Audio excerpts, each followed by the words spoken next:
Hello, I'm Nancy Schumm-Burgess, the author of Wisconsin Barns. In traveling all over the state of Wisconsin to research my book, I came to really appreciate the cultural diversity and the variety of barns throughout this state. Today, we're in Greene County to explore two unique Swiss barns. And a lot of Swiss settlers came to this county around the mid-1850s, and they came here because the countryside resembled their land back at home. And we're going to explore two cantilevered forebay barns, which were very similar to the Swiss style of barns that you can still find in Switzerland today. Our first barn that we're going to take a look at today is the Meinert barn near Monroe, Wisconsin. And it's an example of a giant forebay cantilevered Swiss barn here in the county. The cantilevered design puts a lot of pressure on these beams right here that extend from the floor of the barn. And so this owner has put this system in here to help jack up the barn so that it's level again. As you travel around the state of Wisconsin, you'll see a lot of stone foundations of barns, and most of these stones are found in local quarries. And this one is no different. This quarried stone was cut from a quarry located probably about a mile away. Some people call this a Dutch door, and it opens in half like this, and it's just one of the many ventilation systems that were built throughout this gigantic barn. One of the other features of this door are the original wrought iron hinges. Another ventilation feature on this barn are the arched louvered windows, and you saw a lot of these on other Swiss barns in the region, and there's 14 of them just on the front of this barn. On the inside of the barn, you can see how the framework was constructed using posts vertically and beams horizontally, and they were joined together with mortise and tenon joints using wooden pegs. This barn, like many other Swiss barns, is built into the hillside. And what's extremely unusual about this barn is that it actually goes up to the way upper loft, which is on the third story of this barn. Most barns that are soil banked enter into the central threshing floor, which is the second level of the barn. The Meinert barn measures 102 feet by 40 feet by 45 feet tall, which would have allowed for a lot of hay storage in the lofts of this barn. And you can see by the light filtering through the ends of this barn that there was also a lot of ventilation, and that would allow the hay to dry properly. There's a 20-foot drop from the floor of the third level down to the floor of the central level. From a secret door in the upper lofts, you can have a spectacular view of the countryside. Built around 1880, the Meinert barn is one of the largest Swiss cantilevered barns in Greene County.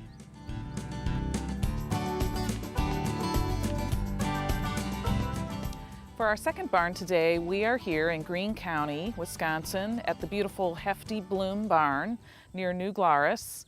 This family settled this farm in 1848, and this barn that you see behind me was built in 1878. It was a giant dairy barn, and it was built in the tradition of the Schweitzer or Swiss barns that we see back in Switzerland even today. The biggest difference between the American Swiss barn and the European Swiss barn was that the Americans set the barn apart from the home, whereas the original Swiss barn would have included the home in the same structure. This was a beautiful setting for an early pioneer farm. It had the three basic elements for building a homestead. It had fresh, clean water that you could use for drinking and washing, feeding the animals, and of course protecting your family. It also had hardwood trees to use as building elements for your farm buildings and for your home. And it had that essential prairie soil. As early as 1678, Louis Joliet had sent word back about the prairie soils of the Midwest and how wonderful they were for farming. And farmers responded to that when they came west. They called this a German bank barn because the barn was actually built into the side of the hill here. And it was traditionally soil banked, sometimes intentionally, sometimes naturally, on the north face of the barn. And then in the southern face of the barn was left a little more open, and we'll see that in a minute.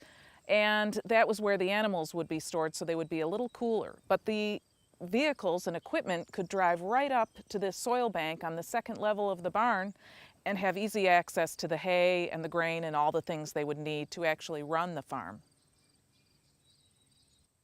We're now in the central threshing floor of the Hefty Bloom barn, and this would have been the entry level from that soil-banked section where the carriages and wagons could be driven easily into the barn to load or unload, whichever was needed. Behind me, you see the main framework of the interior of this barn, and it's built in an H-frame design, which was very common. It allowed for hay mows on either side of this central section, and the lumber was milled lumber, so it would have been brought from the North Woods, which were being lumbered readily by 1878, by train down to this region. And this would have been a less expensive way to purchase wood in those days.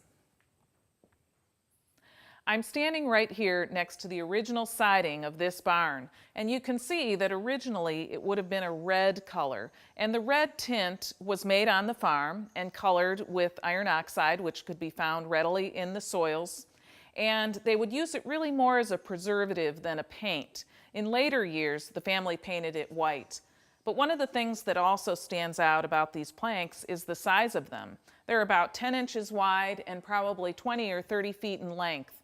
And that, too, is an indicator of the date of this barn. We're here in the milking parlor of this barn, and there's several features in here that make this very unique. Number one, the size of the beams in the lower level of this barn are really indicators of old trees that were probably taken off the original property here. And the craftsmen who built these would have used a broad axe to clear them, which is significantly different than those beams that were up in the upper level. Some of the other features of this barn that make it unique, although they were added at a later date, were the cleaning system in this milking parlor. So the cows would have faced that way, their bums would have faced this way, and this conveyor system would have come around and swept clean all the fecal matter to help keep this barn as sterile as possible. These beams still show the marks from the broad axe that would have been used to clear them, and these would have been called rough-hewn or hand-hewn beams. They are also whitewashed, and whitewashed interiors were a requirement in dairy farms in the early part of the 20th century.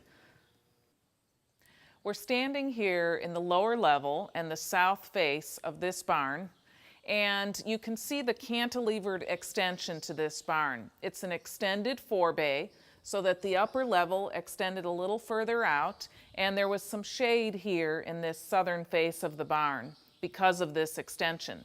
Over time, this extension became very heavy, and it was reinforced with these steel posts to keep it up so that the barn itself wouldn't fall over.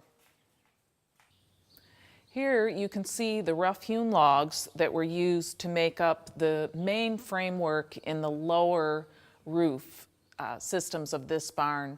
And they were gigantic logs that were really just cleared of their bark and then cut at the ends so that they would make up this main support for the floors above.